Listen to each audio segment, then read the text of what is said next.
Frank in Queens, you're on WABC. Yes, good morning, Dennis. Hi. Yesterday, Pat Buchanan wrote an excellent column about the willingness of certain groups in this country to invade Haiti, but their silence upon invading Cuba, which is arguably the world's worst dictatorship with a thug who hasn't held a free election in 35 years. And it's what Pat calls the dual judgment, the selective indignation of the left. You know, Dennis, they talk about the Christian right, the religious right.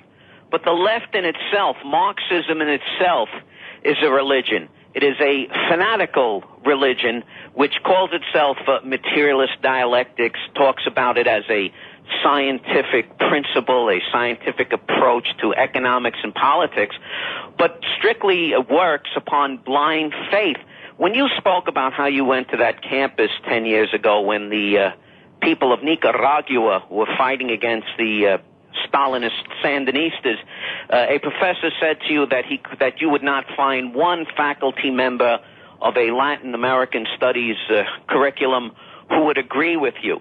Yet the fact is, when the people of Nicaragua had free and open elections, they kicked the Sandinistas out.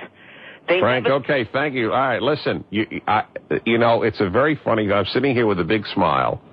There's really nothing Frank said that I disagree with, but I suspect that the mode of communication is not one that would really convince many people who are on the fence politically. One of the things I have learned is, and it's an unfortunate fact of life of the 20th century. Generally speaking, untruths have had more eloquent spokesmen than truths have had in the 20th century. And when you think about it, the demagogues of the left and right have been very eloquent. You've not had many eloquent centrists. It's a real problem. But Frank was coarse, but he's right.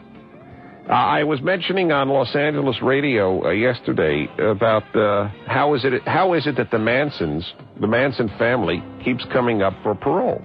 That's because in 1972, the state Supreme Court of California declared capital punishment unconstitutional.